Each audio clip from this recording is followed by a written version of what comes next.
your sperm donor. She didn't lawyer up.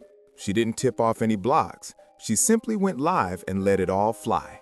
The mother of NBA YoungBoy's child jumped online and said things the internet will never be able to forget. Names were called out, receipts were flashed on screen, and suddenly millions of viewers started asking the exact same thing. Did she just destroy NBA YoungBoy's career in one live stream? Listen to this. The real bombshell. On March 2, 2026, a woman named Cola, who shares a son named Kale with NBA YoungBoy, hit social media live and unloaded years of things she says she had been holding inside. No PR strategy, no attorney beside her, no polished statement filtered through a spokesperson. She set up the camera, stared straight into it, and completely let loose. And before that live event even cooled down, millions had already watched every second of it, because what she was talking about wasn't just personal drama. According to her, it pointed to a pattern people online had already been whispering about. It also touched on a marriage many fans had been quietly questioning. And most importantly, it involved a little boy who returned from a visit with a mark on his hand that his mother refused to ignore.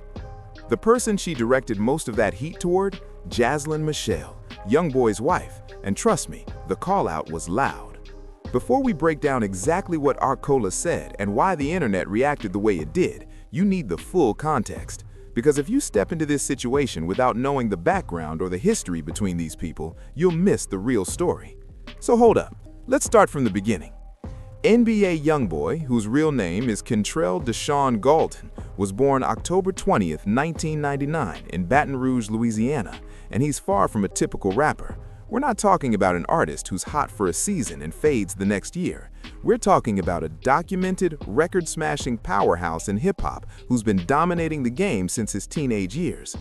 By early 2026, he reportedly held the record for the most entries on the Billboard 200 by any rapper ever, with 34 charting projects in just 8 years. He's also one of the most heavily certified rappers in history, stacking more than 126 gold or higher plaques as a lead artist. The outlet Complex even placed him on their cover and labeled him the best rapper alive for 2025. His Make America Slime Again tour reportedly pulled in over $70 million across 42 shows and sold around 555,000 tickets. Meanwhile, his YouTube channel has climbed past 15 billion total views. At one point, he was literally the most watched musician on the entire platform. No debate. This guy isn't some lucky moment. He's a full-blown brand. And yet, despite all that musical dominance, his personal life has always refused to stay out of the spotlight. Because outside the studio booth, YoungBoy is juggling a situation most people can't even imagine. 13 biological children with roughly 10 different women, a timeline that started when he was only 16. His oldest son, Caden, also known as Draco, arrived in 2016 when YoungBoy was barely old enough to drive a car. His youngest child, number 13, was announced by Jaslyn Michelle in late 2026, only days before this entire controversy exploded online. Honestly, the timing couldn't have been crazier. Jaslyn Michelle is the woman officially married to YoungBoy. The two reportedly began their relationship around 2022 and tied the knot in 2023. She has had at least 3 of his children, with the newest baby arriving right before this drama erupted. From the outside, Jaslyn often carried herself like the calm, unbothered queen, avoiding blogs, ignoring online mess, posting family moments, and presenting a polished image while letting YoungBoy's loyalty appear solid. That polished picture, the composed ride-or-die wife who seemed different from everyone else in his circle, is exactly the image Cola appeared ready to dismantle piece by piece. Cola is frequently described as YoungBoy's 7th baby mama, and she shares a son with him named Kale, born around 2020 or 2021. By most accounts, she has largely been raising Kale on her own. No big industry backing, no constant blog headlines. She was never really a regular character in the internet drama cycle. But then something happened. Something involving her son returning from a visit at YoungBoy and Jaslyn's place with a mark on his hand that she clearly did not accept the explanation for. And whatever that moment was, it seemed to flip a switch she had been holding back for years. Soon after, a viral compilation from the X account Since Day One stitched clips of her live stream together and quickly gathered hundreds of thousands of views. The caption attached to that post did what viral captions are designed to do. It framed the narrative instantly. It suggested that Arcola had finally confirmed what some fans had been speculating about, that Jaslyn might be, in their words, a wolf in sheep's clothing, appearing innocent while allegedly moving differently. And Arcola, sitting in front of that camera with raw frustration built up over time, made it clear she wasn't leaving out a single detail of her story. Stopped the car when you was 13 and turned around and spit on you. I probably would have did the same thing. She didn't ease into the moment. She didn't try to hype up the audience first. She stepped in immediately with serious accusations, and everyone watching could instantly tell this wasn't some staged internet moment. This wasn't a clout chase. This was someone who had been holding on to something heavy for a long time and finally stopped caring how messy it looked when it came out. Then came the line that flipped the entire conversation. "You purposely burned my baby." That word, burned, is the turning point of the entire story, because the injury to Kale's finger became the foundation for every accusation Arcola laid out, and she made it clear she was not entertaining any other explanation. When Jaslyn Michelle asked about the mark on her son's hand, Jaslyn reportedly replied that it came from a dog bite, but Arcola didn't just question that story. Girl, she went live and tore that explanation apart piece by piece. That's not a dog bite. I can literally pull up real dog bites. And that's exactly what she did during the live stream. She started bringing up photos of actual dog bite injuries and holding them up for comparison, like she was presenting evidence to a jury. Listen to this. She basically turned her own live stream into a courtroom. And in that moment, she wasn't just talking. She was prosecuting the entire case herself. See what dog bites look like. That's not a dog bite. That is a f***ing burn. Every comment section on every platform where that clip showed up instantly exploded. People started breaking down exactly what they were looking at, analyzing the shape of the mark, the color around it, even the exact spot on the finger. Listen to this. The internet basically ran a full investigation in real time before the live stream was even over. By the time she finished that sentence, most viewers had already decided what they believed.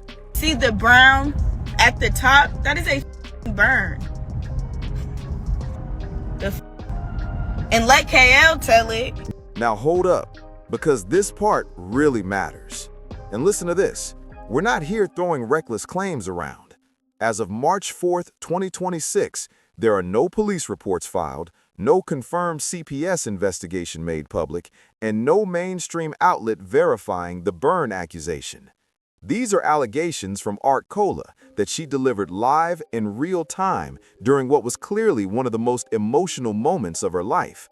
But she stood on every word she said, and she believed it enough to attach her name to it in front of millions watching online. She was also heated about what she claims didn't happen after the injury was discovered. She questioned why, if the mark really came from a dog bite, nobody took Kale to get a tetanus shot. She also asked why there was absolutely no medical follow-up afterward. For any mother watching that live stream, girl, those aren't tiny details. Those questions are the entire conversation.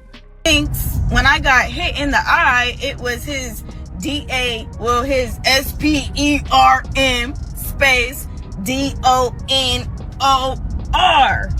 She's not a dad, she's just a sperm donor. She had already moved past the injury and stepped into something that had clearly been weighing on her for a long time. The next accusation was that NBA YoungBoy had never really been a consistent, present father to Kale in any meaningful way. According to her, the pickups were mostly for Instagram moments. The visits, she said, felt more like content than parenting. And the everyday responsibility, she claimed, had always fallen entirely on her. That's it. You don't even get that title anymore. You lost it. You're just a sperm donor. Then she shifted her focus directly toward Jaslyn Michelle. And this is the moment where the wolf in sheep's clothing narrative stopped sounding like fan gossip and started feeling real to the audience watching. You think you're superior, sitting in that house while getting cheated on. She wasn't just attacking a person, she was going after the image.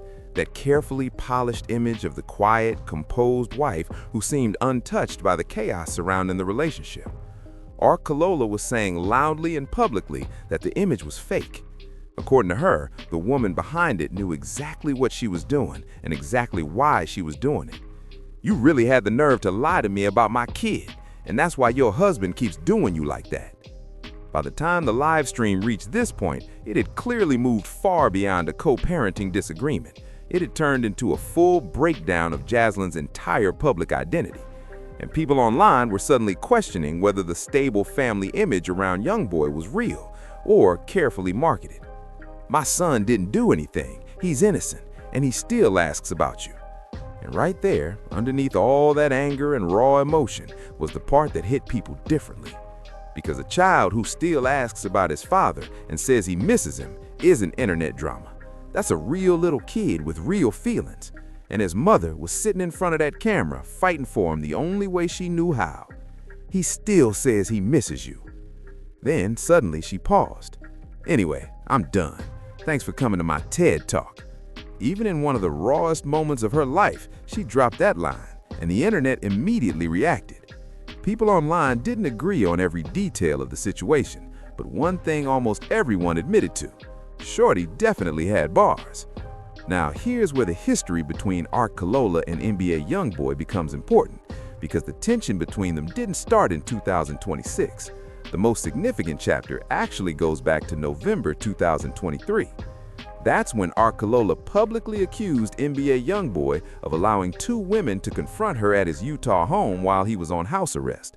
She said she had arrived there to pick up Kale. According to her account, the situation escalated quickly. She claimed she was struck above the eye and needed 5 stitches, and she said she was holding her baby in her arms when it happened. The dispute reportedly began over whether YoungBoy would cover the cost of her flight to pick up their child. Text messages involving Jaslyn Michelle surfaced during that argument about money. Jaslyn herself was not accused of physically participating in the altercation, but Art Kalola made sure the story reached the public. That was 2023. By 2026, the relationship between them clearly hadn't improved. If anything, it had gotten worse. So when Art Kalola revealed during that March 2026 live stream that she had already filed for child support against YoungBoy, the comment section shouldn't have been shocked. She even said the court date was set for June 26, 2026 at 8 a.m. This wasn't a random rant. The paperwork had already been filed. The live stream was simply the moment she told the world. She even closed one of her rants with a line that sounded less like a threat and more like a calendar invitation. Her criticism of YoungBoy's parenting went far beyond the injury situation. She openly called him a deadbeat father. She claimed he only appeared for photos and videos, the kind of moments that look good on social media. But when it came to everyday responsibilities like diapers, consistent care, or regular financial support, she said he wasn't there. And when she explained why, she kept it brutally direct. "He's got a whole football team of kids. Of course he's gonna be a deadbeat." 13 children, roughly 10 different mothers. When you actually do the math, it raises serious questions about how much time any one child can realistically receive, especially when that same person is dealing with house arrest, federal legal battles, a massive music career, and a marriage. The math just doesn't work the way people might hope. But the situation was never going to stay limited to Art, Kalola, and YoungBoy. Nothing in his world ever stays a two-person story. The first person to jump back into the drama was Ayanna Mayweather, also known as Yaya Mayweather. She is the daughter of boxing legend Floyd Mayweather Jr. and the mother of YoungBoy's son, Kentrell Jr. And if you know this story, you know she's never been a background character. Her history in this situation goes back to a very serious incident. On April 3, 2020, at YoungBoy's home in Houston, Texas, Yaya stabbed another one of his children's mothers, LaPatra Jacobs, multiple times in the arm. The confrontation reportedly started after Yaya arrived and found Jacobs inside the house. What began as an argument escalated into violence. She was arrested and charged with aggravated assault with a deadly weapon. That charge carried a possible sentence of 2 to 20 years in prison. Then on April 22, she pled guilty and received 6 years of deferred adjudication probation. Then in November 2025, she publicly apologized. She addressed her parents, she apologized directly to Jacobs, and she framed the whole message around personal growth and accountability. It looked like she was trying to move forward.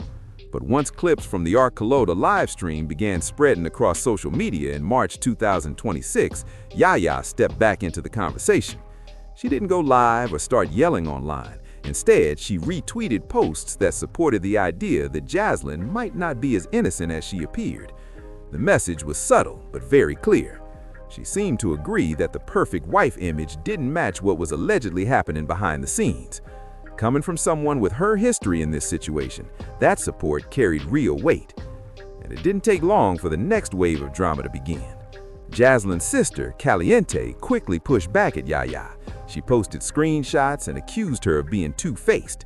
According to Caliente, Yaya had been sending private apologies while publicly throwing shade. Suddenly, a whole new side conflict exploded online. More relatives got involved, more screenshots appeared, more accusations hit the timeline. And now the internet wasn't following one story anymore. Multiple arguments were happening at the same time. But they all circled back to the same central question. Was Jaslyn's image as the calm, stable wife actually real, or was it carefully constructed for the public?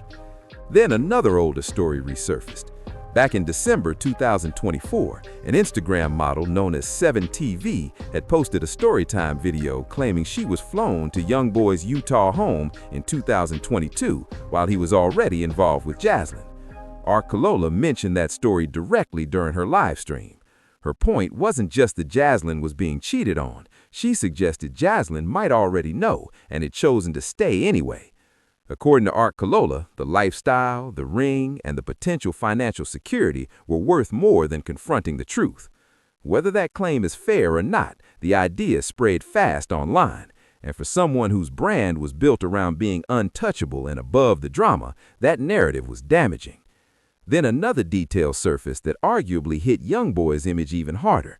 Reports began circulating that during one argument, he allegedly said, "Forget my son," while speaking about Kale. Whether those were the exact words or whether the context was misunderstood, once it hit social media, the damage was done. The internet treated it like a fact. And the reaction was different from his past controversies. Fans had defended him through shootings, gun charges, and years of legal trouble. But this time, many people simply went quiet, because it's hard to spin a statement like that, especially when the child in question is a reported 5-year-old who still tells his mother he misses his father. In the days that followed, NBA YoungBoy reportedly deactivated his Twitter or X account for a while. He had already been publicly defending Jaslyn, telling critics to keep her name out of their mouths and calling her his source of stability. But the combination of Arcolola's live stream, Yaya's support, the resurfaced storytime video, and the allegations about his son created a wave that was hard to control.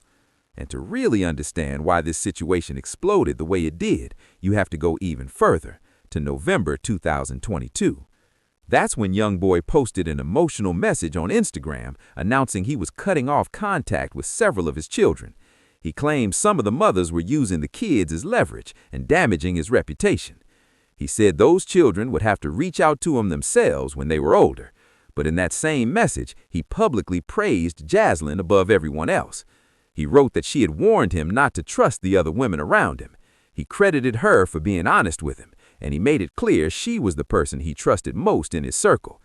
For the mothers raising those children, including Arcolota, the woman who would later bring serious accusations and eventually appear on that explosive live stream in March 2026, comparing burn marks to alleged dog bites, that November 2022 post might have been the moment the dominoes truly started falling.